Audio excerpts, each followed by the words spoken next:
I don't know why, but you are watching the Madness Comic Network. Are you mental? Malab Keen, everyone. Welcome to the show. I am Deece. Thank you. Thank you for hanging out. Welcome back to the social hour. We appreciate you being here. I had the last 2 weeks off, as you guys know. I had the second issue of my comic book, Kill Stand, came out. A huge debut. We had a great time at Free Comic Book Day. If you missed it, sucks to suck, man. You got to come next year. But it was a great event. Appreciate everyone who came out. The support for this book has been awesome. So we do have the main two covers and the foil still available. The limited edition is all sold out and no more being printed. So again, sucks to suck, guys. You got to get in faster. But we appreciate you guys coming out and supporting the book. Hit us up on inferno.earth, the website. The shop is live. You can go check out all the books. We're going to be running some deals, some package deals to get number one. If you haven't got that yet, get you caught back up. And yeah, good to go. And check out the calendar. We've got a ton of conventions coming up across the country. We'll be touring all over the place and bringing the book on the road. Also, as for me, stand-up comedy, I still do that for a living. I will be at Bourbon and Branch tonight in Spring Branch, Texas. So come check that out if you're in the local area. And I will be at Remedy, a hall in Comfort, Texas on the 21st. And also, my calendar says somewhere in San Antonio, Texas on May 30th. I don't know the venue, apparently, because I'm bad at my job. But I'm good when I'm on stage at my job. The admin part sucks. It's not funny at all. So go to my website. I'm sure I or someone will be posting information about where this mystery show in San Antonio is on the 30th. But maybe I'll just go downtown and scream jokes at people like a schizophrenic. It happens. Again, convention stuff, comedy stuff. If you're in the Dallas area of Texas, I'll be at the convention in Frisco, Texas on the 17th, and I'm doing a signing of half-price books in San Antonio on the 31st. I'll be in San Antonio 2 days in a row doing stuff. So anyway, check it out, guys. Go to the calendars, deece.comedy on Instagram or inferno.earth on Instagram. Get all the information. Other than that, you know what to do. We're going to get into it with our guest today because it's later where he is. He's in the future. Hopefully he can tell us if we survive the robot apocalypse or whatever is coming down the pipeline for us. Please welcome to the stage. He is a writer, much more. I'm going to welcome the show now all the way from Nigeria, Murewa Ayodele. How are you? Yeah, fine. Thank you for having me. Thank you. You got my name perfectly. Did I? Okay, great. Did you do mine? Because mine's confusing for so many people too. So you're okay. Can I do yours? Yeah. Let's see if you can do it. Okay, so Deece Casillas, is that correct? You got very close. So it's Deece Casillas. So Casillas. Oh, Casillas. Yeah. Okay. So Casillas. I am. It's very unpopular right now in America, but I am Latino. It's a bad time to be Mexican in America. But we're what can I say? I know what you mean. So yeah, you get it. It's what are we gonna? But I'm like, I need to add like a Berg or a Steen or a Stein to the end of my name and just pretend like I'm Jewish for the next 3 years or something to throw them off. So I live too close to the border too. It wouldn't take them much to deport me. The good news is I still have family down there, so it'd be really easy to. I got farms I could work on. I got a strong back still.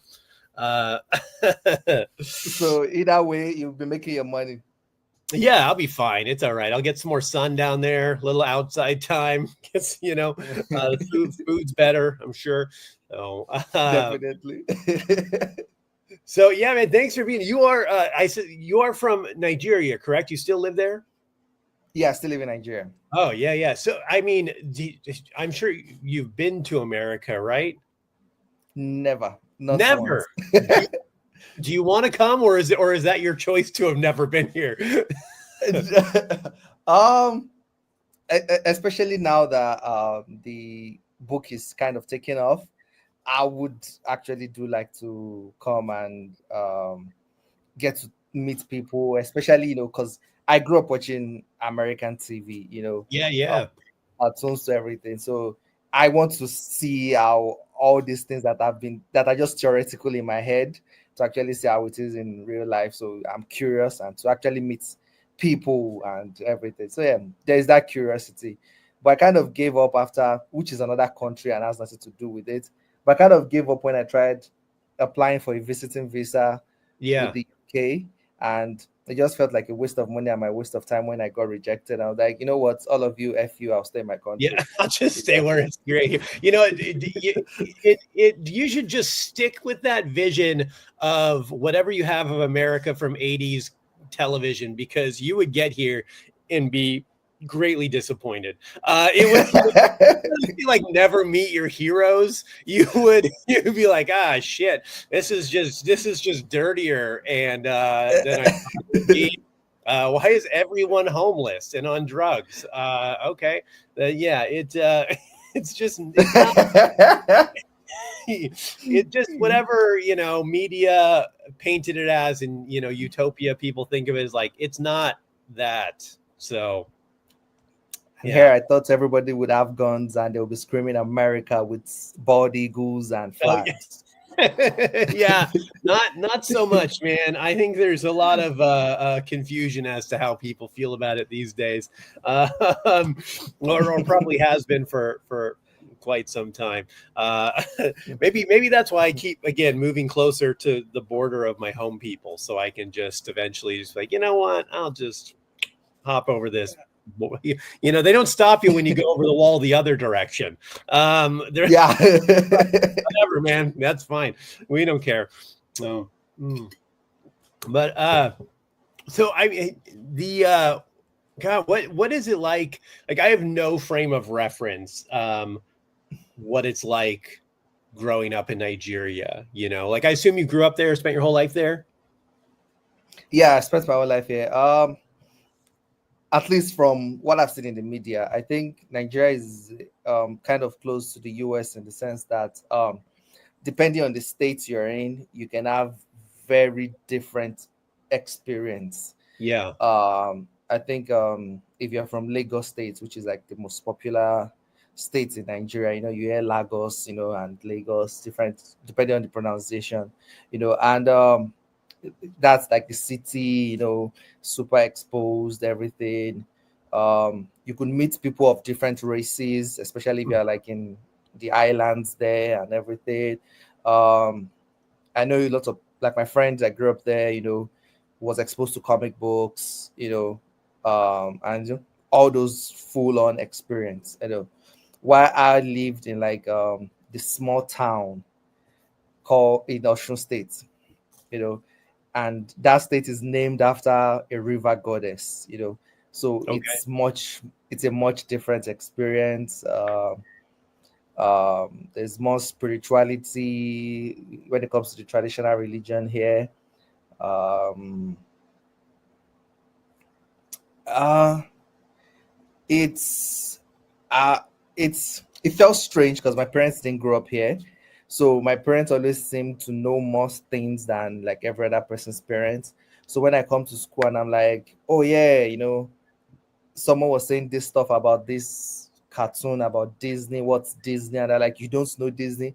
How Yeah. did we fail you? And stuff like that.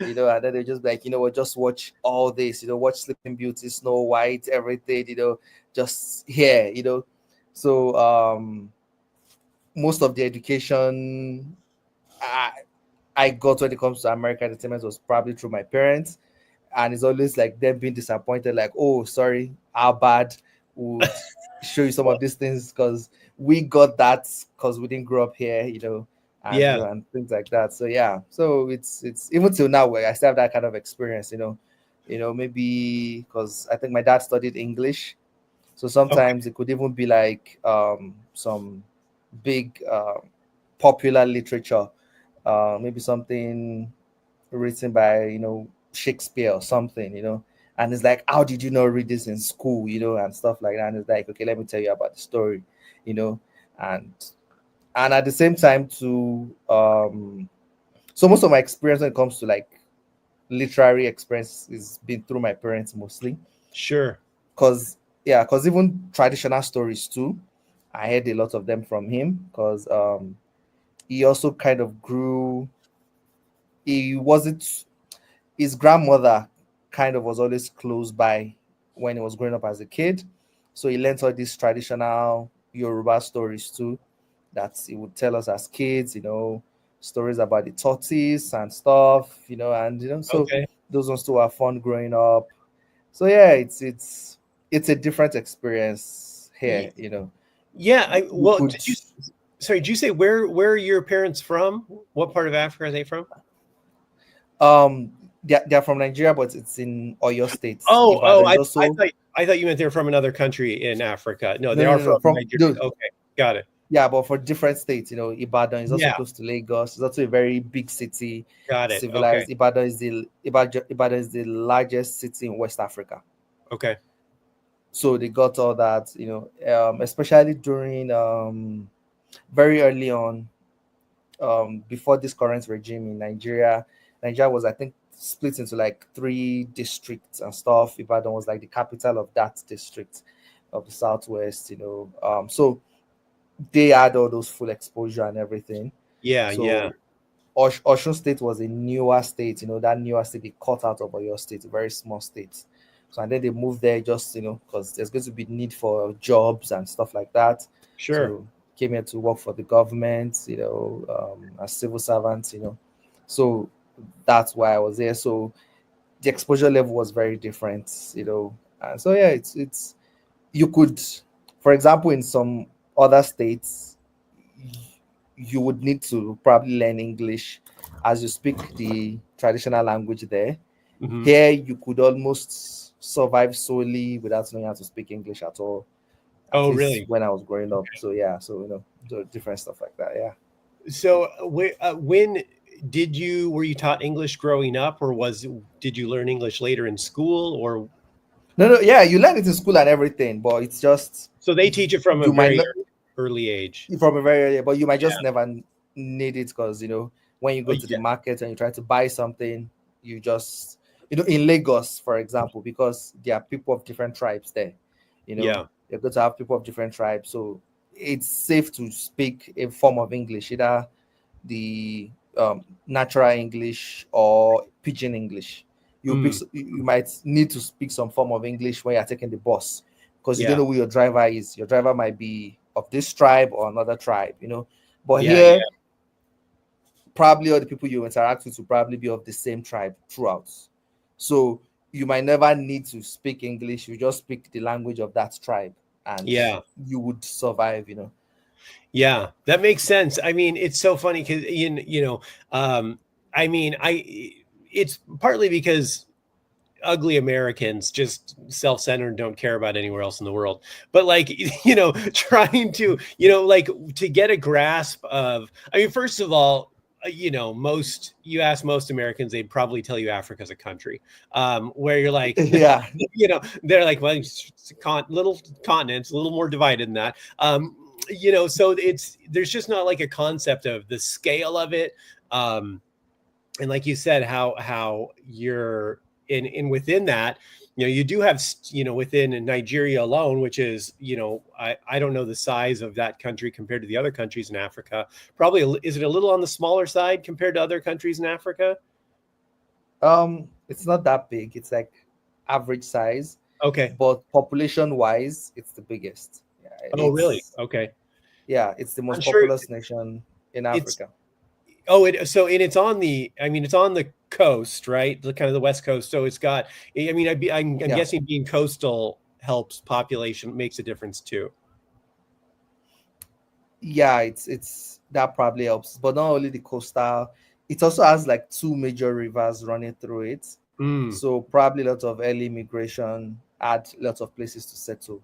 You yeah. have the River Niger by the west and the River Benue by the right. So two major rivers, and when it comes to human settlements, you usually see more settlements close to rivers. So Yeah. having those two, and these are massive rivers, by the way, you know.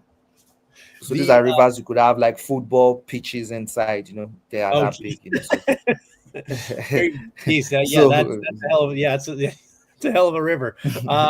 Yeah.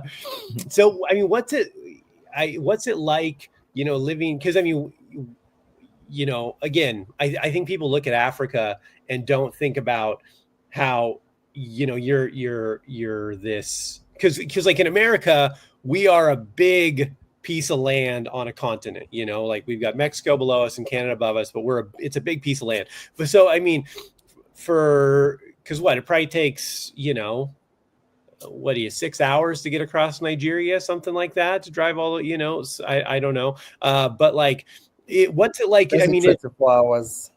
is it that much?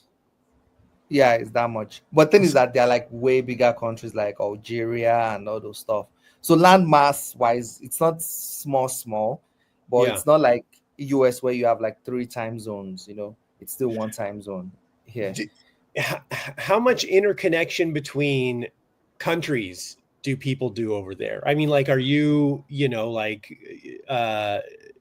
do people go into other countries often? I mean, what is the process like, like your neighboring countries? Because you're like, I guess, close to Chad and things like that. Like, are those places like you would go to for some reason, or is it just you're basically in your country and that's where most things happen? Now, I'm probably going to sound like a proud Nigerian right now. That's probably why some African countries don't like us. But it's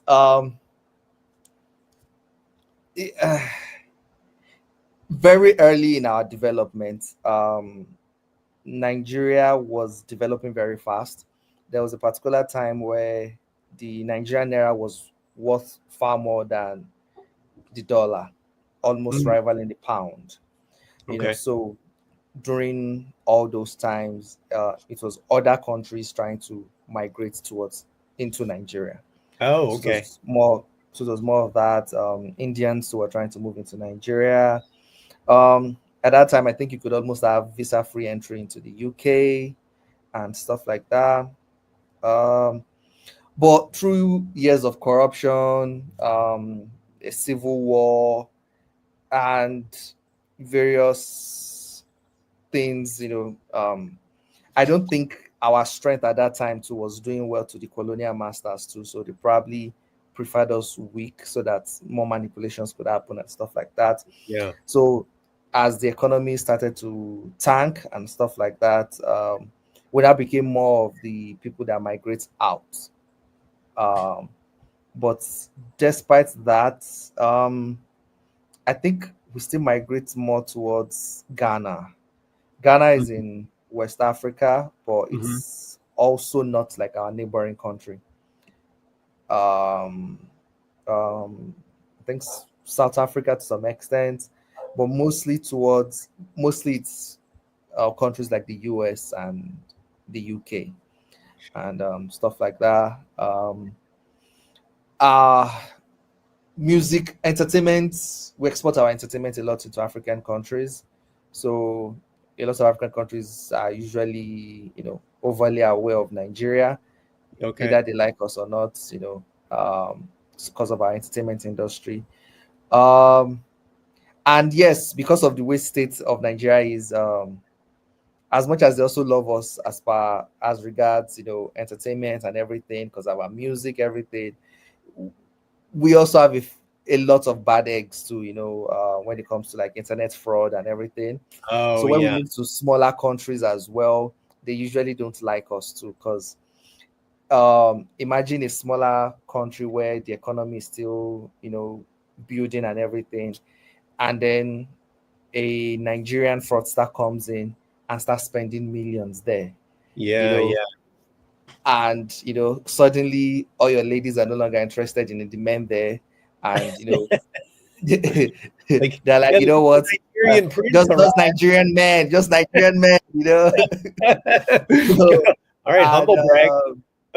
yeah, and then it's also kind of can make your economy also unstable, even as the government. So, besides the social thing of like, that so things like that. So sometimes in some countries they're like, yeah, we like your stuff, but we don't like you people personally, so please don't Sure. come. you Yeah. know yeah. Yeah. So we've I had issues of South African countries actually banning Nigerian immigrants.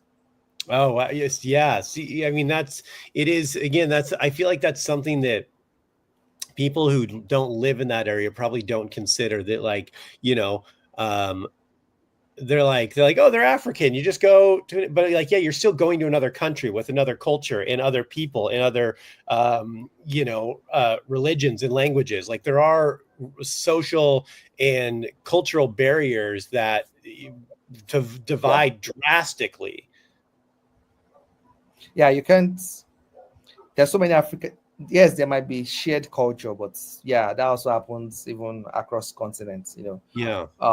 Where you can say some things about your experience growing up in the 80s or 90s, and someone here will also say, yeah, I remember that. There's shared experiences like that, Yeah. but there's also a lot of very, very different things when you start moving from country to country. Yeah. um just like you said, I think, yeah, being a for example, I think when other African nations usually praise Nigerians, I think they praise Nigerians for, like, Nigerians always have this huge drive, this very huge drive to succeed, and I think that might be almost inevitable, because I think there was a time when they were doing some statistics where they said, I think 1 in 6 Africans are probably Nigerian. That's how much populous we are. So when so many people are in your country, you have to work hard to stand out. So Yeah. it's almost like a natural thing. So even if you're going to go through criminal means or straightforward means or anything means, you have to be the best at what you do if you're going to stand out. So that might have creeped into our own culture naturally, just because of our population. So Yeah. when we go elsewhere, it's just like, wait, why are you guys like, why are you working just 8 hours a day and you're okay with it? And they're like, like, dude, what are you doing with your time? Why can't Yeah. you do 15 hours? Why can't you do this? Why can't and it's like, dude, relax. I'm like, I can't relax, Yeah. I and got things stuff like to do, that. man. Burning daylight. Well, it paid off Yeah. for you. The what now? Like, I guess in is Nigeria like a safe place generally growing up? What about as like a visitor? Is it a place that people come visit? I think it helps if you know someone here. It helps to know someone here. It helps to know someone here. It's Yeah. safe, but He said it it's three safe. times, folks. So know someone before you go there. Yeah, it's safe, but it can be very, very dangerous as well. Hmm. Um, there are lots of African Americans that come here just, relax, make their hair and everything. There are lots of celebrities that come here during Christmas. Like this last Christmas was crazy. It was Really? crazy. Like, yeah, some people like are stuck in traffic. They're like, you know what, I'll just leave my car in traffic, I'll come back later. And it's that bad, because I think probably a lot of all the Black American celebrities, a lot of all this, they were just here to chill and everything. It's so, because it can be fun. Nigerians are Mhm. very, very fun people. So it's fun, it's exciting, it's everything. But it helps to know someone, because it can be from small things to, you take a cab, you know if they are aware that you are not sure the pricing, yeah, they're going to increase the price. Oh yeah. Nigerians Yeah. want to make money, so yeah, so it's that. So it can be from small things, to actual big things, like getting kidnapped, if you're looking too gullible and stuff. Yeah. So you Yeah. never look gullible, like, even if you don't know what you're doing, you have to pretend like you know what you're doing. Yeah. It's even like, there's some subtle things, even when I was a kid growing up, because I don't know how to like price like public transport and stuff, like how to like bargain and stuff. So what I do is I always carry the highest denomination notes. So when the person drops me, I just give the person the highest denomination notes and then look away. Okay. Like, the change to give me, and then the person gives me change. And that's because it's because here they are still a little bit. I'm seeing a small town where they're still trying to be, stuff like that. But if I should give maybe that way, it will give me the right change, and stuff like that. But if I should ask like, oh, how much, that gives it away that, oh, he doesn't know. Yeah, So I if it's something got that's supposed to room be to. like, yeah. So if it's something that's supposed to be like, if it's 200, it would just say, yeah, 500, Right. And even if you price it down to like 400, it still made double of what it should have been, But So, I mean, yeah. that type of thing is also not exclusive to Nigeria, too, which is like, because I've traveled across the No, world. I'm saying like from the small things, yeah, and to the big Yeah, things. yeah. too. So like, I mean, what I'm trying to say to people listening is like, don't feel like it's just in Nigeria where you're going to experience these things. Like that'll happen in New Jersey, if you're, Yeah, yeah, exactly. people catch you slipping in a heartbeat, you Yeah. end up in a shipping container on, on your way to Epstein's Island if you're not, if you don't have your head on a swivel.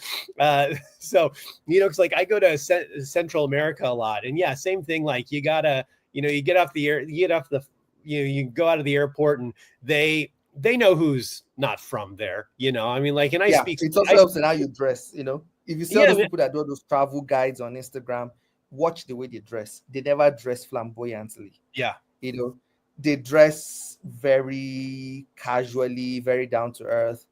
The t-shirts they wear doesn't seem new. It doesn't. They try to look. They don't look like tourists. just average. Even Look if their average. skin color is very different. Yeah, look average. Even if they know that they are new, it doesn't look like you're carrying a lot of cash. Yeah, Why you see some people when you want to go, like, get there first, get to your hotel, then you can wear the expensive goggles, then you can change your clothes and all those stuff. That's my own advice. People come to the airport and they're already looking glamorous, and you're like, don't. yeah. People, you get an eye out right away. Like, okay, Yeah, Then it's like, your oh cab yeah, like, drivers calling their friends, be like, hey, I just dropped this guy off. He had a real nice gold chain and fat wallet. He's staying at this hotel. I mean, yeah. So, what about like the like geographically where you grew up? I mean, like, what's the countryside like? What's the wildlife like? I mean, what kind of animals are in that area that are around? So I think geographically where I stay is it's called the rainforest region. Oh, okay. We have the deserts region, but it's not really desert per se, but there are some deserts there. But most of the north, it's savanna, different savanna, Guinea savanna, different savanna of different intensity of heat. I'm not sure. I think you guys call those kind of deserts another kind of name. There's some desert that's just all sand, and there's some deserts where you still see plants and stuff. Yeah. But it's still, yeah. So I think that's like what we call savannah here of some sorts. The one you see on TV where you see lions and stuff. It's hot. If you are strapped there alone, you might probably find it difficult to survive. But it's not as harsh as like maybe let's say the Sahara or something. Yeah. So there's like the savannas and different things like that. But I grew up in the rainforest region. So before the whole global warming and everything, you basically just have, dry season and rainy season. But the dry season sometimes rain will fall still. Yeah. So yeah, so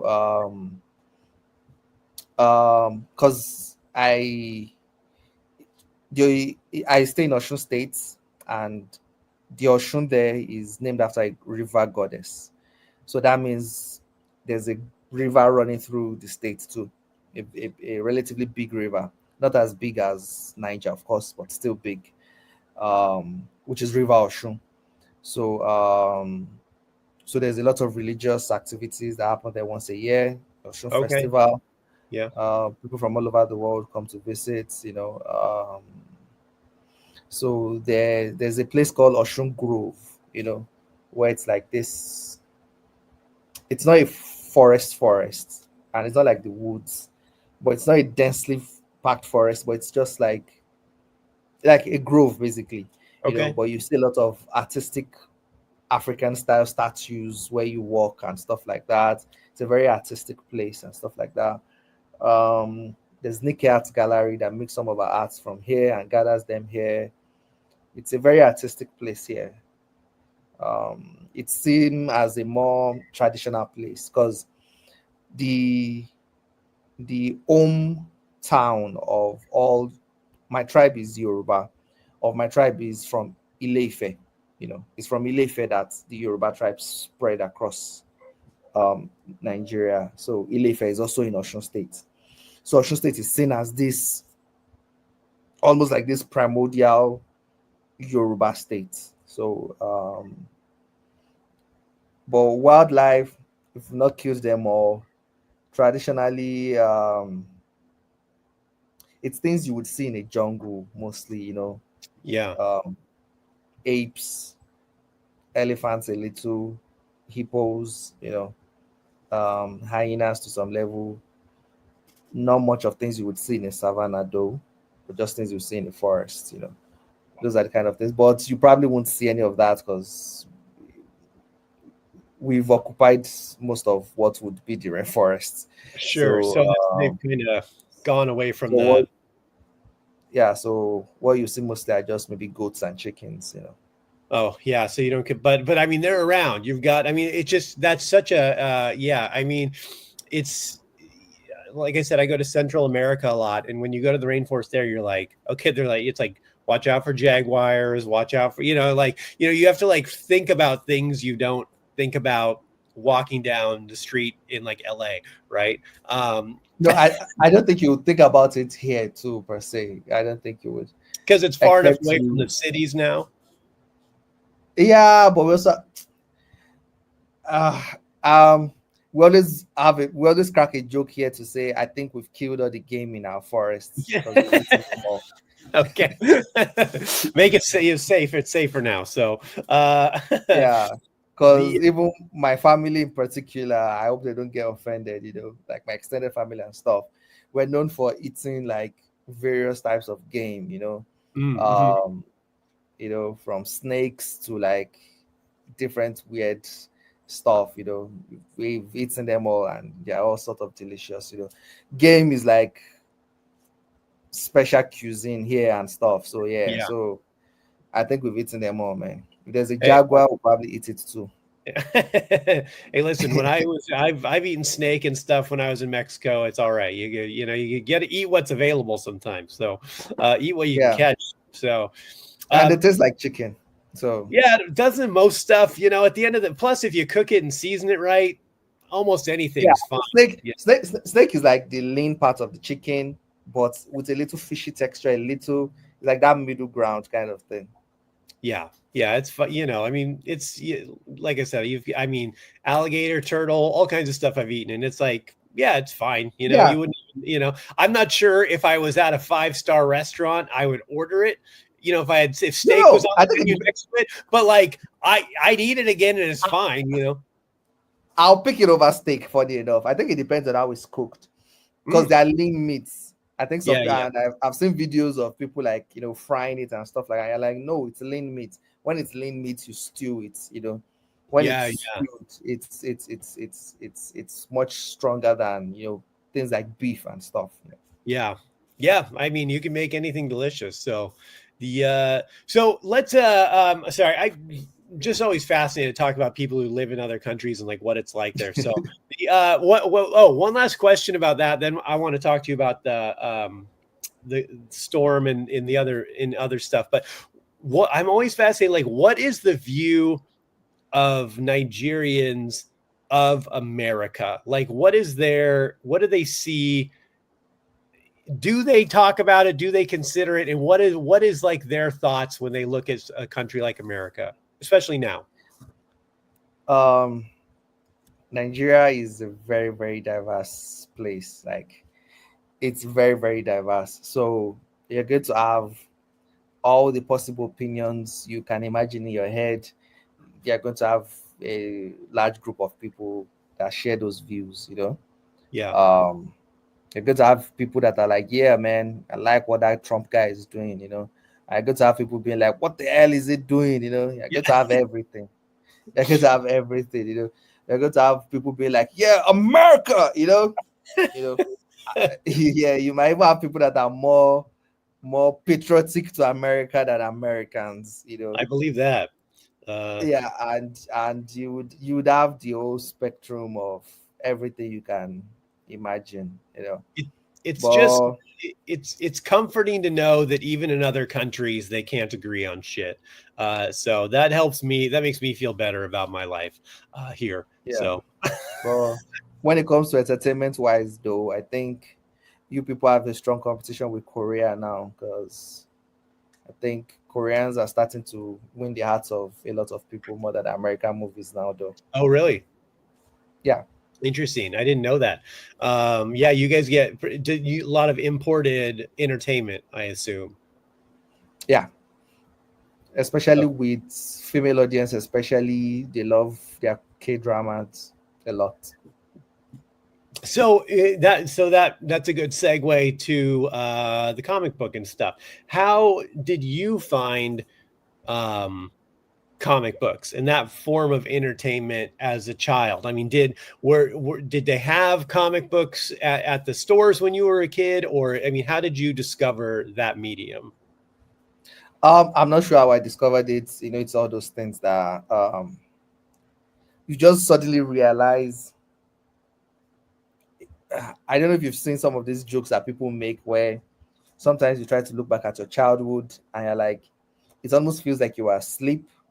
And then Yeah. at a particular age, you just wake up and you're like, now I'm kind of like fully conscious. Yeah. Yeah. It's So because we're it's in a simulation, so nothing is real, and they turn you off every. What you just turned on today, you weren't a person before this. This, yeah, you were just you're just yeah, this automated stuff, All you yeah, have are just memories. You yeah. weren't Those you memories. weren't Yeah, it's just binary yeah, code. Those memories are just ones and zeros. That's not real experiences. yeah, maybe. So yeah, so that's kind of how comics feel like, it's like I suddenly just realized that, oh yeah, comics exist, even though I'd never seen one before. Sure. Um, so but if I'm to thoroughly analyze how I got to know about comics, I love cartoons a lot, and in cartoons they will talk about comics. And then when you hear people talk, you also hear some analysis about, yeah, you see that Superman, that Batman, that stuff that you like came from something first, you know, from comics. They're like, ooh, so comics, Um, you had newspaper strips, So Mm-hmm. there's that, and then there's some comic books started being published here too. The most popular one called Super Strikers, which was a soccer comic book series, extremely popular, millions of copies sold, kind of thing. Wow. So worldwide, by the way, so not only in Nigeria. So yeah, so extremely popular. So those kind of ones kind of like got you familiar with like the medium itself. But when it comes to superhero comics, that came like much later. I always tell the story of, there was a time in high school where I went to a supermarket with a couple of friends, and I just saw like this Spider-Man comic just in the corner somewhere, and I ran towards it like I finally found an American superhero comic for the first time in my life. I took it, I flipped through it. It was a coloring book, and I was just so angry. Like, Oh, what the hell is they fooled this? you. Yeah. So yeah, so that's how rare it was for me. So I think it's why I still kind of have like a little preference for digital comics, because I think I got familiar with digital superhero American comics first. So That makes it's sense. when and I eventually had like my own laptop and stuff. I think it started with like YouTube videos and stuff where people say oh, this what happened in this, all those websites that also summarize what happens in all these comics, Yeah. all those 50 times Batman beats Superman, you start there, because you've been watching the animation and stuff.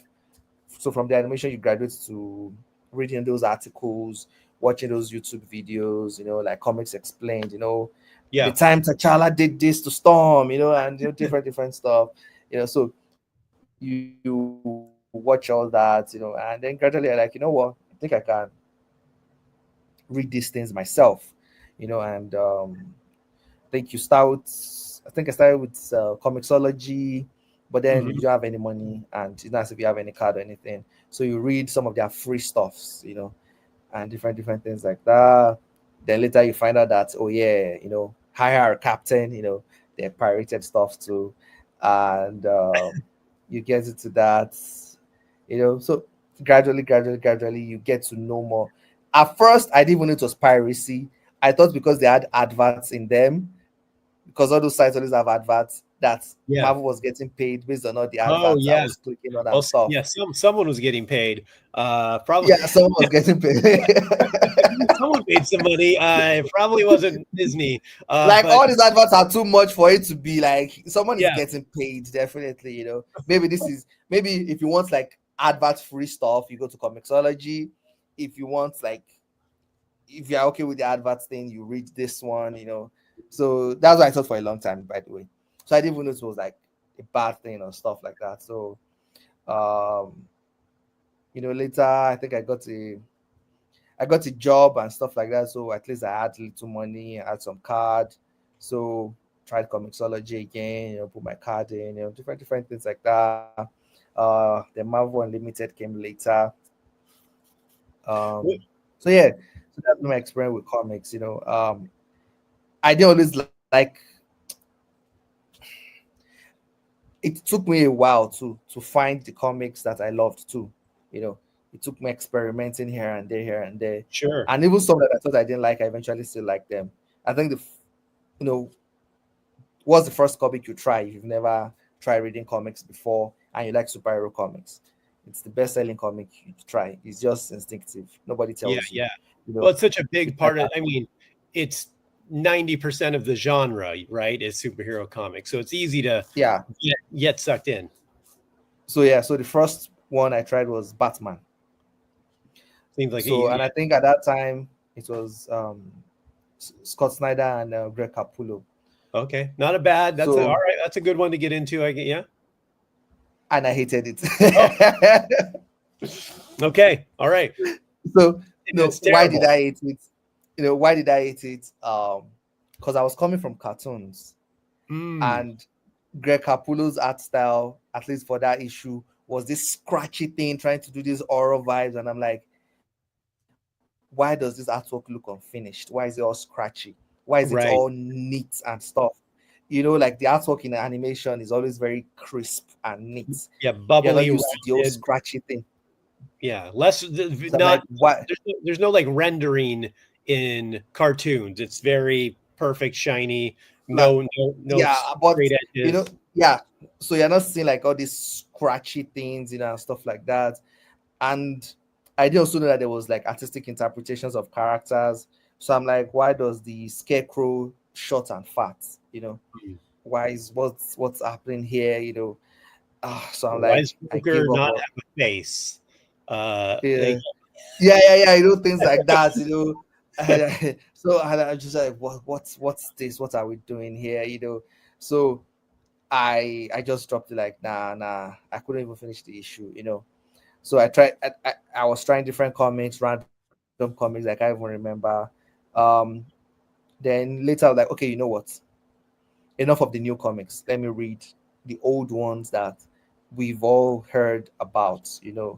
So let me read Sin City by Frank Miller. I'm like, Okay. oddly Well, we enough, want to oddly talk about enough, despite scratchy art. Yeah, if you yeah, that's a lot to adapt to. If you don't like Greg Capullo's scratchy art, Frank Miller's Frank gonna. Miller, like, how are you going to like it? Oddly enough, I liked it. All I right. don't know why. I don't know why. Maybe because it was black and white, maybe it was the heavy inks, maybe because the ladies were fine, There you I don't go. know. Yeah, there's some benefits. Yeah. Because I think um this is artistic this because I don't like comparing artistic stuff. But for someone new to comics and a little younger, I think you would pick Frank Miller's women over Greg Capullo's women. Mm, So I think maybe sure, that kind of helped the choice of everything like that. that So makes sense. I like Sin City. I think the narration also helped guide me if I didn't know how to like properly guide myself in the reading. It was heavy narrated. I read Watchmen. I also read Killing Joke. I liked Okay, Killing Joke more than Watchmen. I think maybe because it was easier for me to read. Um, Watchmen is a and I lot to think chew on. yeah, Yeah, and I think I liked Brian Broland's art more again because it's closer to like this animated movie kind of a little cleaner. cinematic style. Yeah, especially when it was like colored. It's the recolored one, the Brian Boland where he recolored it himself. So I'm like, okay, I like this. Someone tried to get me into Mr. Miracle. I think I was liking it. Um, then it was Saga that changed it. This is still me trying to experiment, reading Yeah, old yeah, stuff, reading this, reading that. But it was Saga that I think changed everything. I read Saga. Saga had a cartoon, like animated series art style. yeah, yeah, You yeah. know, Very. What's her name? Pia. Fiona Staples. What or Fiona Staples? Yeah, Pia Guerrero is the person who did Why the Last Man with Brian K. Vaughan. Yeah, Brian K. Vaughan. Fiona Staples did. So yeah, the coloring is like you know cartoon coloring with the background being painted and the Yep. foreground being flat. It was like animation. And Brian K. Vaughan also doesn't lean so much in narration, it's mostly dialogue. He also writes like this cinematic style. It was like watching a cartoon. So Mhm. that got me into someone that could read more than just a limited series, that could read more than 5 issues, that could follow an ongoing. So I think Saga got me into the habit. Like, okay, I think I can read ongoing series now. So I started going to like things like Jeff Lemire's Old Man Logan, um, um, Fables, Fables Okay. by Bill Buckingham. Willingham. But Is it William or Buckingham? I don't know, but yeah, yeah, yeah. I think Willingham wrote it, and is it I think William? I think Buckingham did the art, but I think Bill Will, isn't it? I hope I'm not getting the name wrong, but we know Fables. We Yeah, both know the yeah. book we're talking about. So, yeah. So I got into Fables too. Coming from a Disney head, that was a good subversion. Of Okay. all those stories that my parents made me watch and things like Yeah, that. So yeah, yeah, I loved Fables a lot. That's also another long series that got me into like, yeah, I think I like ongoings now. Because before I was just more of just give me a small story and let me read it. So yeah, yeah. stories like Fables, Saga got me into it. Then I went back to read Why the Last Man. And when spoiler alert, when is it 355 died, I almost died alongside, like It's a no, tough no, one. no, no, It's a very tough no, one. That's the I'm not hardest in. death in that book. I think in any comic death, I don't think I've seen any comic death hits me that hard. You Well, know, because like some, they they some can they be shocking and stuff, but this one like broke my heart. Like, no, because they never got a chance. Yorick and her never got a chance to be what they were yeah, like the whole time. You're like, will they? Won't? Then you're like, they're meant to be, and like then she's dead, and you're like, what the fuck? Like they never they never even got a you know, chance. Yeah, that's that. so But it's also it's it was that was the brilliance of the book of Brian K. Vaughan, like this desperate, times for this one guy who's left on Earth, and how just it really. I think if they would have gotten together, it would have really taken a lot of the gravity away from that story. yeah. So I would say Brian K. Vaughan's writing style made me that kind of Wednesday warrior kind of person. Okay. that yeah, I just want more. I just want long form storytelling. Yeah, I could be the type just that I want to read a trade and go. I could be the type that like when you tell them about the news and like, is it done? And like I just so yeah. Then I got obsessed with Brian K. Vaughan, and he said his favorite writer was why am I missing his name? He wrote one of the most popular runs of The Punisher. He wrote Sarah for TKO. He wrote the most popular runs of the He, Punch. Oh, um Garth he wrote Ennis. Preacher, Garth Garth Ennis. Ennis. So Okay, yeah. yeah. So he said his favorite writer was Garth Ennis. I'm like, Wait, okay. Brian K. Vaughan's favorite comic book writer is Garth Ennis. Yes. That's blowing my mind right now because they are so diametrically opposed as storytellers. This I look at Brian K. Vaughan in a whole new light now. If Garth Ennis is his guy like But when you now like analyze it, you start seeing those elements. interesting. I'm Their okay. style is very different, but you start seeing those elements. You're like, yeah, Bracket One, as much as it builds, is not so afraid to break things. Yeah, It might not be as edgy, and you see, they also have this way of building long form stories. Look at Preacher, yeah. and you see all those stuff. You see how they use very quirky characters too. Even though it's a different type of quirky characters, their characters are very, very Unique. unique. They're very unique. Yeah, Yeah. yeah. So you start seeing those similarities despite the fact that they're very different writers. So I was like, oh, so I got into Garth Ennis through him. I read Sarah by TKO, and I was like, damn, I want to go back and read everything this guy has done. Um, so I discovered more people. I think once you now discover Garth Ennis, it creates this new world. You now know Grant Morrison, you now know Warren Ellis, Yeah. you now know those stuff. So yeah, so yeah, and yeah, it was then Jeff Lemire hooked me all the way from Essex County, Okay. Yeah. following everything he did up to like his Moon Knight run at Marvel. So yeah, it's so I've been enjoying comics ever since, both discovering like the old things and reading the new stuff. So yeah, it's made that journey just made comics become like the number one medium for me. I just love this thing so much. I Yeah. love reading it, I love writing it, I love talking about it, I love analyzing it, everything. Well, So yeah. it is such a fantastic media. I mean, I'm the same. I mean, I've always been a comic book love. I mean, you can see behind me. Those are all. Blood That's all. boxes. That's all comic books. Damn. So like, I mean, I've got literally. I mean, 35,000 comic books back here. It's the best medium to me.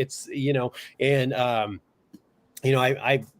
started a comic book series a while back, and like I go to these conventions and talk to people, and like someone bought a book the other day, and then they messaged me. They're like, I've never read a comic book before, but I didn't know you could do this in comic books. Like, this is great. And I'm like, yeah, you can do anything in comic books. That's the best thing about the medium, is that like it's your imagination is your only budget. Yeah.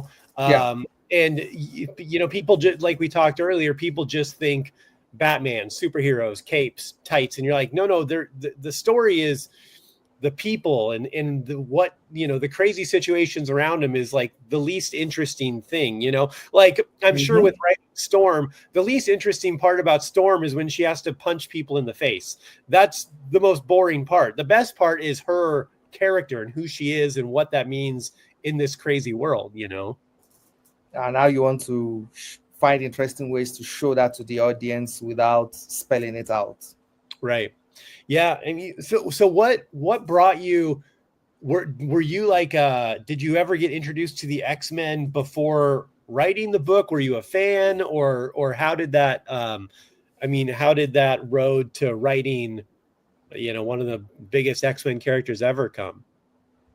So yeah, I already knew Storm, but the way most people kind of like know Superman and Batman, you don't remember when.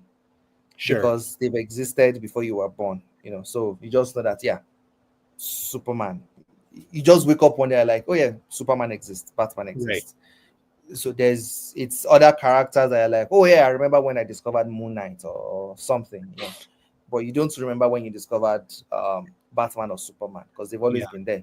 So I'm younger. I was born in the 90s. So Storm had existed well before. I'd had animated series and everything well before I came in. You could already see logos and some of our stuff on backpacks or this thing. So it's just something that even though you've never watched anything with her, you kind of just know that there's this white-haired black girl that shoots electricity from her fingers, something. So but proper introduction, it's the movies first.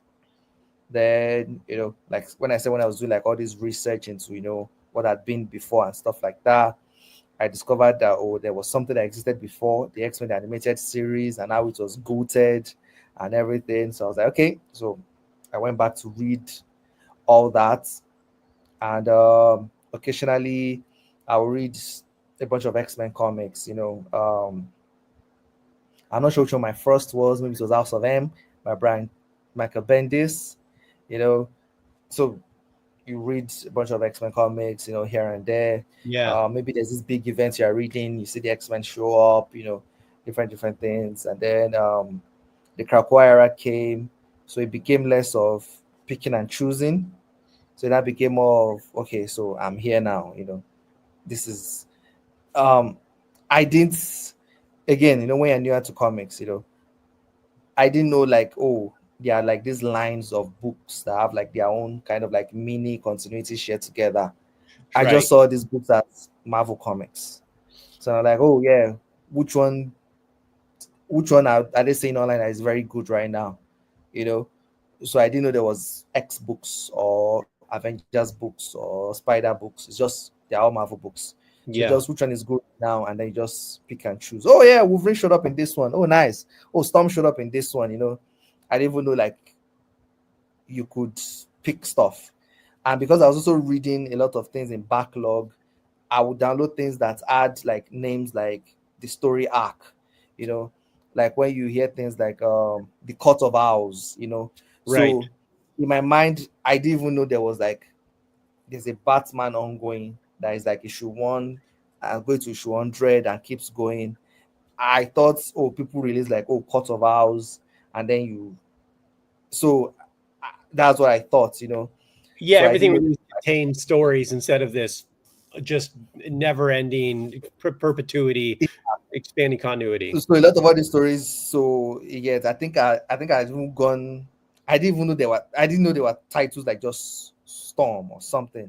I just Yeah. thought it was always like, oh, Batman, Court of Owls or something. That's how I thought they were titled. So yeah, I didn't know they were like story arcs inside these long stories. That were interconnected and everything. So yeah, so that's how I was reading comics before. So it was Kakwa that made me realize that, oh, because when people were screaming and saying that, oh, the X is back, they are finally giving this, I was like, oh, so it's like this whole thing. I don't have to read like Dark Phoenix Saga or something. It's always felt like I didn't know they were all like things taken out of like this big uncanny X-Men run that started from the 60s, Yeah. and spells and stuff. I thought they were like mini stories, and things like that. Like so, yeah. So that's kind of how I got to know about the X-Men, and then Marvel reached out to me if I would like to write Storm. So what were I mean, you were doing your own comic book at this point, and that's how they um, discovered you, right? Um, I'd done one project for Marvel before Storm, which is I Am Iron Man. Oh yeah. Um, Okay. so and before then I also did a short story in Moon Knight, Black, White, and Blood in issue one with Jonathan Hickman and Mark Guggenheim. That was when they discovered me. That time I was doing a web comic called My Grandfather Was a God, and Oh, that's right. Yeah. I sent the web comic out to a lot of people that I kind of looked up to. and I sent it to Brevoort. So he read it and it's like, I want to try you guys out on a short story with Moon Knight. We didn't even know that Jonathan Hickman was going to be on that same issue. If we knew, maybe the tension would have been too much. It was when it was coming out, so like, wait, we're in the same book with Jonathan Hickman, But at that point, we already knew the story was good, so we're like, yeah, more people are going to read it, So yeah, there's that. But for Storm, I think I just finished writing Akogun Brutalizer of Gods. So I was done writing it, but it was still coming out, and Dotun was still illustrating, I think, the last chapter. So that's when they reached out, and I was like, okay. I was scared. I was really, really scared. I didn't want to take it because at that point I already knew that I wasn't oblivious like I was when I was doing Moon Knight and so many things. I already knew the industry to some certain extent. I knew it's always said that, oh, X fans can be fickle, and whatever opinions they share, they are very strong at making Yeah, So, they're not shy about telling you when they're upset. Yeah. so I already kind of knew that. I also knew I'll be working on a black character, probably the most popular black character at Marvel. So and I'm like, there's going to be so many expectations on me as a black writer as well, and if I mess it up, it's going to be like, it's going to come from both ends of the spectrum. It's going to be like, from black fans, it's going to be like, yeah, you messed up our one chance at this or something. This is how I was rationalizing it. I might be way off, And for other people that are always like anti everything, they're like, you see, we told you, stop hiring these diversity hires, and stuff, Yeah, I mean, so there was all that. I was like when I was writing Iron Man, I think the only comment I got about, oh, you're a diversity hire, was probably like one, just one. It didn't really come up, and I'm like, I think on Storm it's going to come up way more than that. So there's more, definitely more ripeness for that, not just because a bigger fan base with X-Men, a more volatile fan base and vocal fan base. And then I mean, as a black writer taking on, I mean, not just black writer, an African writer taking on this character, there's definitely more opportunity for that. So I mean, now that you're writing it, and obviously at least from an outsider's perspective, it seems like it's going well. I mean, I read the book. I'm a huge X-Men fan. Like, that's been my thing ever since I was a kid. The majority of these boxes is X-Men stuff. Storm is one of the few X-Men books right now that I really, really love. So you've got my vote anyway, for that matters. That matters for anything, counts for anything. But like, how important do you think it is, if at all, for a writer to represent the character in some capacity, because again, I'm Mexican, and although there's not a ton of like Latino characters out there, it's interesting when they put a Latino writer on. Like, there's sometimes they put Latino writers on Latino characters, and then the story kind of sucks, and I'm just like, like this, like, I'd almost rather have just like a better writer, not that there can't be a good Latino writer, but I'm like, I just want this character I enjoy to be written well. I don't care what the person is writing it, but it is nice that, like, now doubling down, like, African writer killing it on Storm, which is great. But like, how important do you think it is for a writer to represent the character they're writing, or does it matter at all? It's like all good questions, Thank you. There isn't an answer. Sure. I would give several instances where there's a strength to it, and I would also give an answer where it's like, does it really matter? Yeah. For example, in issue 7 of Storm, Chuck grabs Storm by the hair and slams her against the ground. And for her to escape, she had to cut her hair.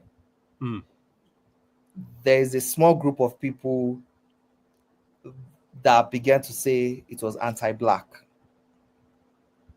That me doing that, it felt like I wanted to degrade a black character, knowing how important the hair is to a black woman.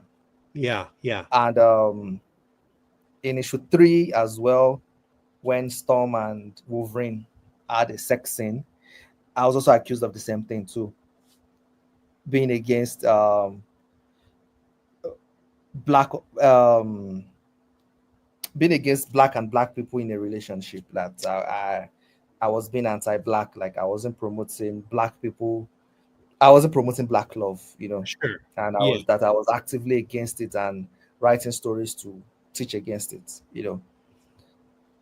Now, those are very serious accusations. Anti-black is just code for saying you are racist.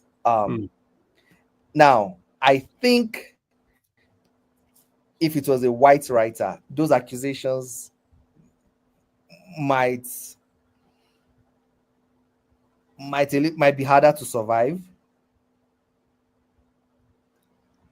Yeah. So sometimes I think the fact that I'm black kind of gives me a little immunity to be able to say, dude, I'm just trying to tell a good story here. That Storm as a character herself has dated of different races, both black and white. I'm not the first person to introduce that. I'm not the first person to introduce her having romance with Wolverine and tell people about what inspired that story.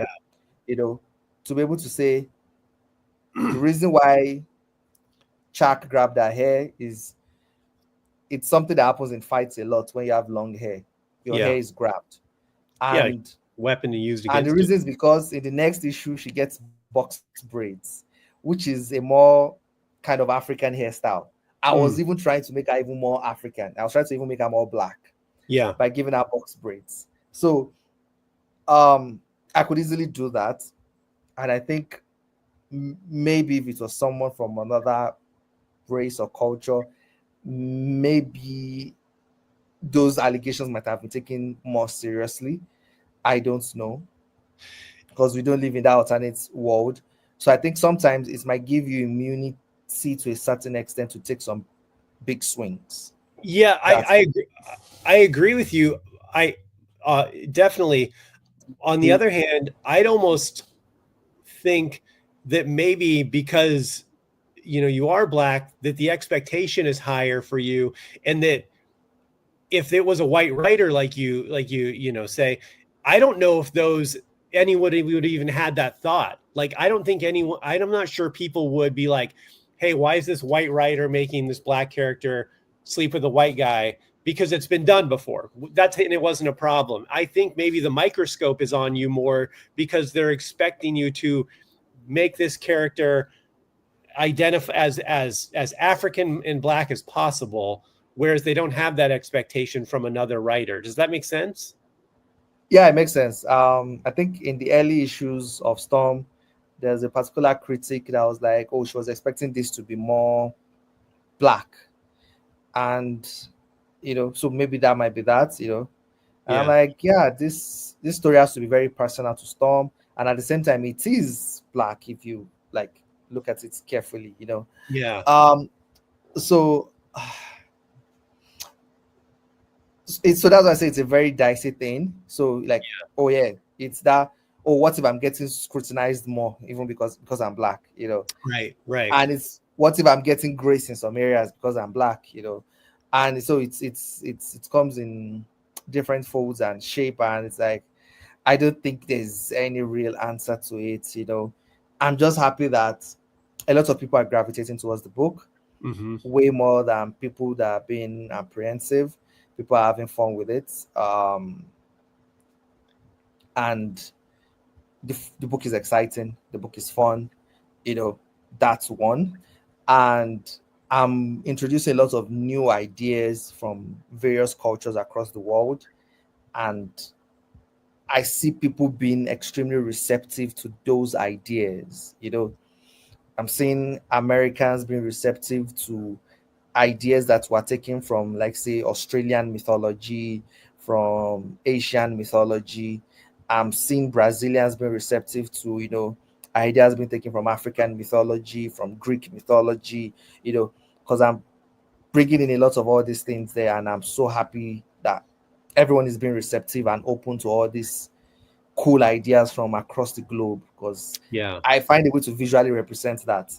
The Storm series itself, in every issue, you go across different areas across the world, and that's what we've been trying to do. So it's fun, it's exciting, it's diverse in its language, in its inspiration, its themes, and diverse group of people are also enjoying it. So Yeah. that's been way I fun. think it shows in the book, in the quality of the book, and that the way people are gravitating to it. It's like I said, it's one of the few X books right now that I'm really really enjoying. So when you with this book, like, how much pressure was there knowing that you're a part of this bigger tapestry? Like the X, like you said, that the fans can be fickle, knowing that you're a part of this, like, because it's not like writing a Moon Knight, part of a Moon Knight miniseries, or it's not even like writing the Moon Knight ongoing like Jed McKay has, which is great, but like Moon Knight's audience is pretty small. You can kind of do what you want with him because he's not an A-list character. But when you're dealing with X-Men characters, like, there's a big spotlight on you and on those characters in that franchise. Like, what's the pressure like dealing with that, and how much do you have to juggle your book around the other books? Okay, there are different forms of pressure. The first pressure about that I didn't want to take the book, I already said that one. But there's also the pressure of, oh man, Al Ewing already like wrote this great run in X-Men Red. Chris Claremont did this fantastic. He loves Storm so much, and he always gives her these fantastic stories. How do you match up with these great stories? Greg Pak, the guy that did World War Hulk, did the previous Storm solo run. I like, damn, how do you do this? Oddly enough, that one wasn't much of pressure, because I think Tom Rivers helped with that, because my first ever story with Marvel was shared with Jonathan Hickman. So, and it's like, if I can survive being on the same book with Jonathan Hickman, I think I can survive anything. Yeah. So that one wasn't much. It's like, yeah, I think I'll be okay.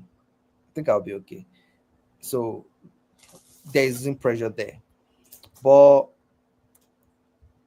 when it comes to the amount of feedback I'm getting, yeah, I had to leave Twitter because of that. That was getting too much.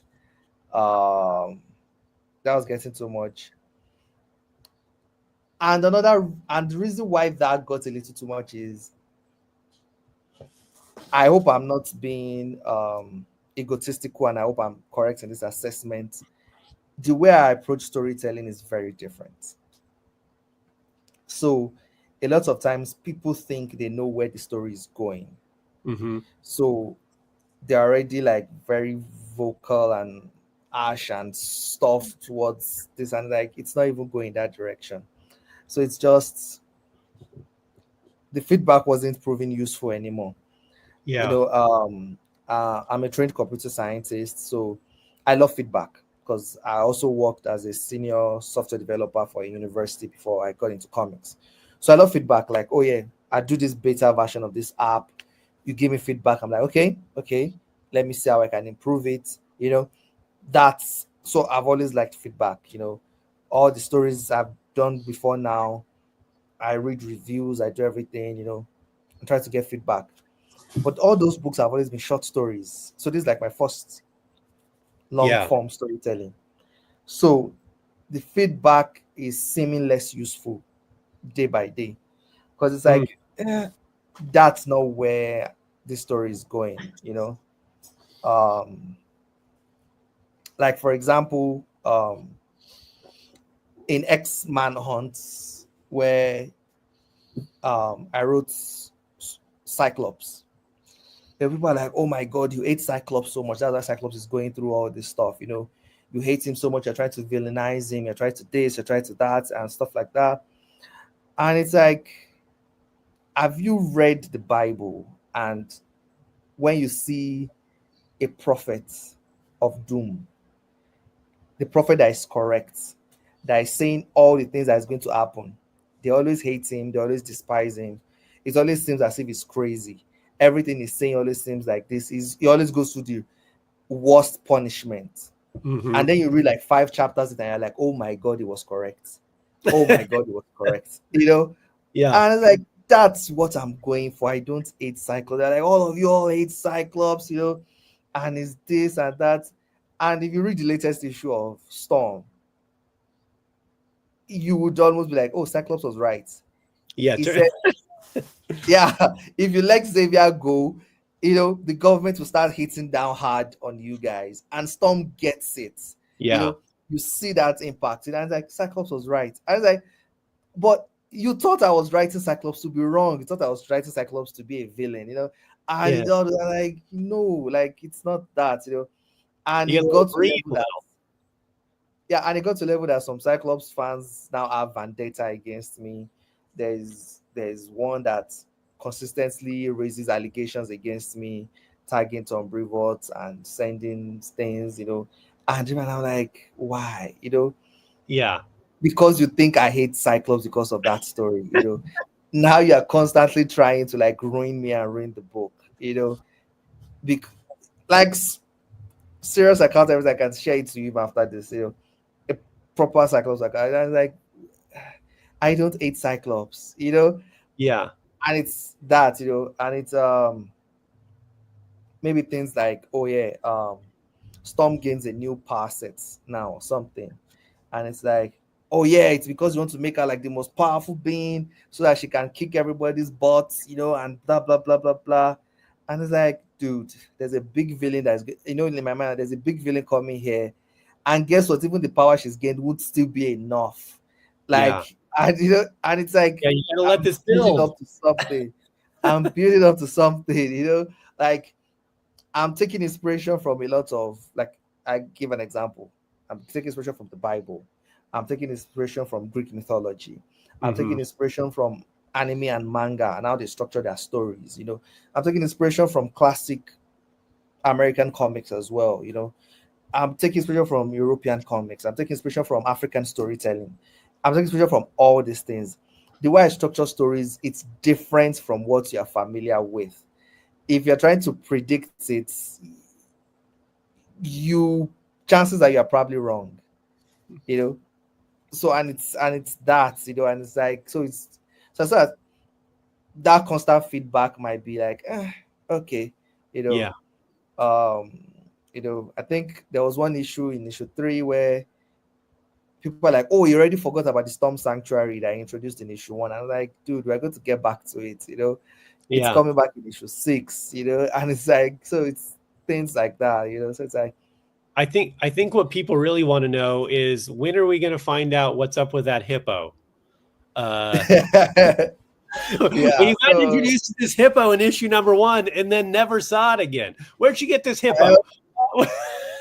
and you're good, and funny things, you're going to get stories about all these elements, and it's going to be Yeah. gradual, it's and a lot is inspired from manga and anime and the way they structure their stories and everything, and also in things like Brankevo and how we structure the story. If you read Saga, for example, you would see, you see the translation ring that the translation jewelry that Alena and Marco uses, early in the story, and you hear about it. Later, you realize that it was supposed to be like his former engagement ring from his former lover, until you finally see that ex of Marco come gets introduced into the story. Yeah. It's sometimes you see character like disappearing like issue 10 and they come up back up in issue 15. It's similar to structure that you see like Invincible. Like I think some people also said it's Invisible, like, oh, in this latest season, like Conquest came out of nowhere. Like, no, it didn't. They've been saying that, oh, someone much worse than I would come. Different things. And they've been building up to this. You just Yeah. have to pay attention. So it's like, yeah, things would go and come back again later. You get introduced to plots that would, pay off, and it's long form storytelling. What I realized while I was trying to work on Storm is that now this is no knock on any approach or anything. It's just what I personally like. I found out that when I try reading a lot of ongoing series, I usually drop off pretty early. I would enjoy the first arc, the second arc. By the third arc, I'm getting weak, and by the fourth arc, I'm like, I'm done. And the reason is because most of those arcs are like standalone stories. You know, you do this standalone story, you do this standalone story, and it doesn't feel like they are interconnected in any way. You Mm-hmm. know, and I become tired, like, how many lessons is he going to learn? And things like that. Or how many times is he going to learn the same lesson? But the stories that always caught my attention the most, things like Saga, Why the Last Man, and Fables, that it's just one story Mm-hmm. that took 60 issues to tell. Right. And that's the approach I'm going with it. Okay. And if Yeah. you're going with that approach, it's different. So you're not going to see everything have this clean close in like 3 issues, in like 4 issues, because it's a 60 issue story, it's a 30 issue story, So yeah, it's like that. That brings me to my next question perfectly, because like writing that way, in my opinion, is the best way to write for a long form story, and I love that approach. But kind of a double prong question. First of all, like in a perfect world, what's your long term goal for Storm writing wise? Like, how long would you like to be on the book? And second of all, do you worry at all in such a volatile comic book market where, like, books come and go very quickly, and it doesn't take much for a book to slip below sales, and they're just like, gotta go, we can't, no underperformers. So how do you write with that in mind, that things can go away quickly, but also, it's going well now? How long would ideally do you want this train to keep going for? Ideally, I think I'm planning for 30 issues, Okay. because this is also my first ongoing. I don't want to like go for 60. So I think I have that story for 30 issues. Okay. I know the story I want to tell for those 30 issues. Um, but when it comes to how volatile the market is, man, when they reached out to me to write Storm, um, they asked me to plan for an ongoing, but I only get 5 issues. If it sells well, I get another 5 issues. So I get 5 issues greenlit every time. Yeah. So I'm the egomaniac that is not writing as though I have 5 issues. I'm the egomaniac that's writing as though I have 30 issues under my belt. So there's that. But despite writing that way, I am always scared. It's even getting better now, because I've seen the sales being consistent for a long time now. But when I first started, um, when I was writing the first 5 issues, I wasn't sleeping. I couldn't sleep for Yeah. weeks. It's got to be daunting, I, I imagine. Yeah. yeah, I couldn't sleep. So that's why I think I wrote the first 5 issues like relatively very quickly, because that was the only thing I could do to pass the time. If I tried to sleep, I would wake up with nightmares and anxiety and everything, because every email that pops up, I'm always worried that's the email that says, sorry, you couldn't get past 5 issues. I Yeah. was always worried that was the email that would say, yeah, sorry, this book is done. So, you know. And for a book that I'm putting so much of my energy into, so much of my mental capacity, of everything into, it would hurt so much, So yeah, so it's the weight has been there. So that's why I'm like really happy anytime every time it comes out. It makes like the top 10 bestseller of the week. It's always like the top 40 bestseller of the month and everything. I'm like, thank you, thank you, thank you. I'm always very happy I'm always very happy. That's why I'm like, oh, the letters page, it's always the editors that handle it. I'm like, I want to be the one to write the letters page. I want to communicate with the fans. I want to be able to thank them every issue, like, thank you for Yeah. your support that we're able to keep doing this. So it's been really nice. So yeah, I'm hoping we get the full 30 issues, but the industry, so but we'll see, and we'll keep Yeah. I mean, it's, we'll keep trying to tell the story. it's tough because I mean, it's sometimes it's even out of a creator's hands where like just the X office says, well, we're going to revamp again, and Storm isn't in that. Yeah. I mean, it's Yeah. so Like, imagine, I'm sure some people had like 50 issue plans during the Krakoa era, and then yeah. Marvel is like, yeah, we're doing From the Ashes now. Yeah, we're done with that. Like, Bye. so like, what do you do then? So yeah. Well, So what I mean, not only just after Storm, but during this too. Um, are you do you have aspirations to write other Marvel books, potentially like more X-Men stuff? And are you like fielding any offers? Is it like now that this is going well, is Marvel like looking at you being like, hey, maybe do you want to write this X-Men miniseries, or do you want to write this book? Or is there more of that talk? And is there stuff that you personally want to do?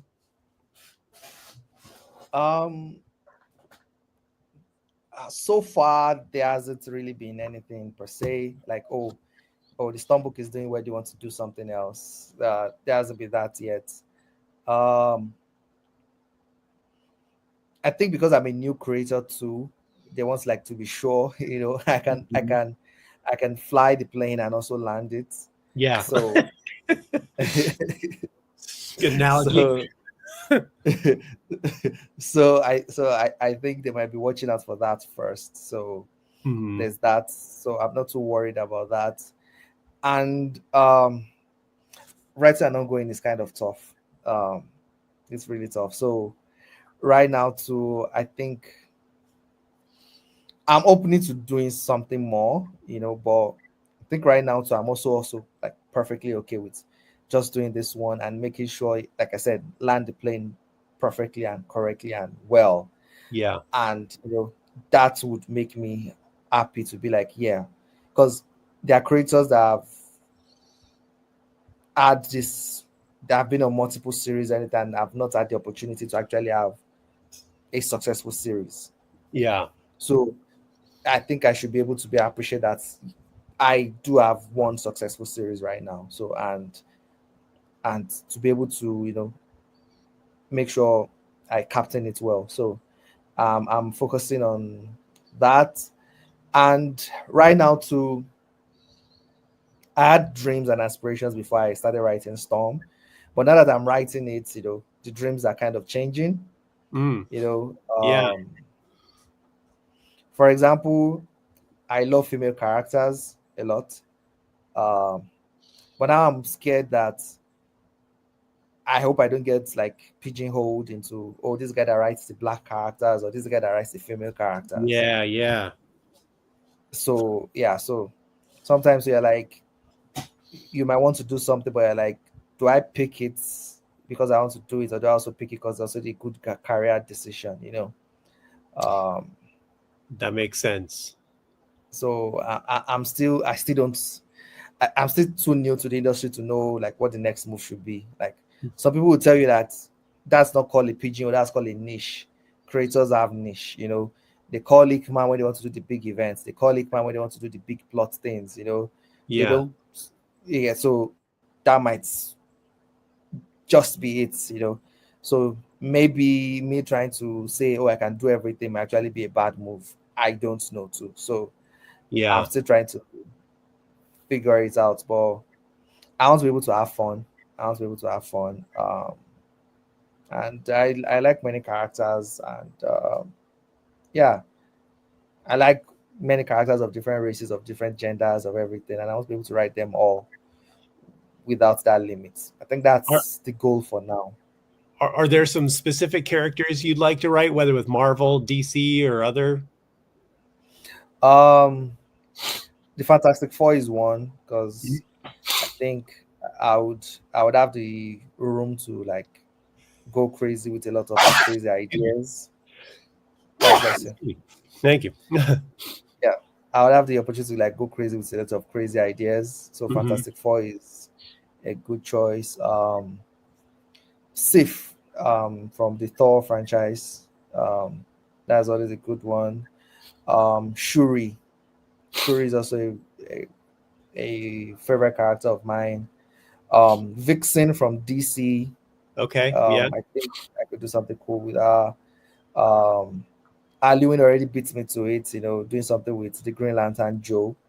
Um, but maybe Joe in 616, definitely. Yeah. After reading Fast Sector, I fell in love with the character. Batman, 100%. Superman as well. I think I have a proclivity of writing characters that are OP. So I think I don't think I would have problem with writing Superman in his full glory. Um, Wolverine is always cool. Um, the Punisher can be a kind of twisted thing because everybody thinks I can't be twisted. So maybe that. Yeah. So I might end up just listing every damn character on the You're just planet. gonna name the roster of every comic book. Um, Yeah, and but Iron Man is also one definitely. So yeah.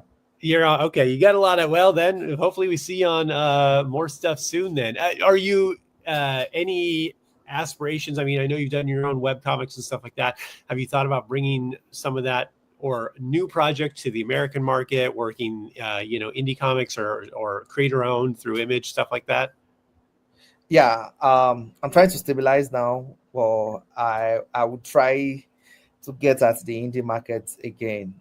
I've tried pitching to some of the big indie publishers before I got into Marvel. They always say no to me. So I don't think I've gotten out to get into that market yet. So but maybe now that I have something like Storm to prove that yeah, I can tell long form Yeah, stories. So maybe they'll be more receptive to my pitches. yeah. It So takes yeah, time. I'll definitely try again. Right on. Well, Murewa, tell it. We'll let you out. You've been doing this for a while. Tell people anything coming up or where they can find you if they want to follow you, social media, anything like that. Yeah, for what's coming up, that's Thunder War, and that's Storm 10 to Storm 12. If you've not been reading the Storm series, come and read Thunder War. Where this is going to be like the court of owls to like Scott Snyder's Batman run, where this is like God Butcher to Jason Aaron's Store run, where we're aiming to like tell the biggest, baddest Storm cosmic Marvel story you've ever read ever. Like All right. we're trying to tell a Secret Wars level story inside the Storm series. This is some crazy level stuff. So come and read Thunder War, starting from Storm 10 to Storm 12. That's what's upcoming. So be excited for it. Have the biggest expectations. Don't limit expectations. Have the biggest expectations and we're still going to surpass it. So yeah, so come for Thunder War. I'm available now on Blue Sky. So yeah, so thank you for having me on the show. Yeah, thank you for being here. Guys, if you are not reading Storm, I highly suggest it. I am X-Men aficionado. I've read them all the books over the years.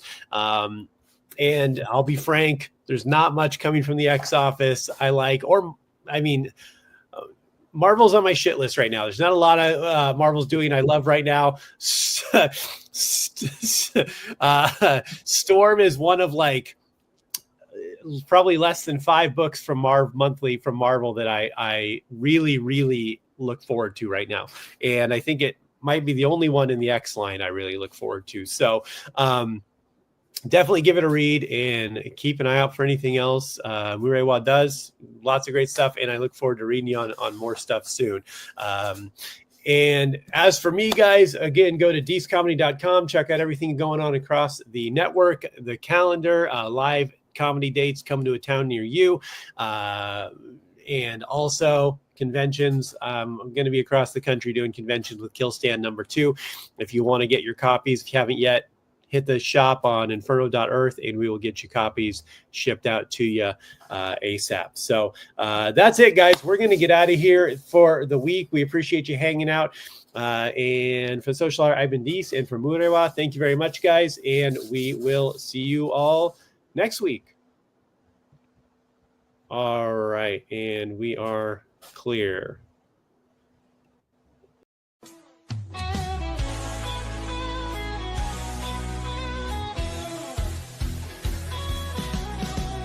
Click on the tube and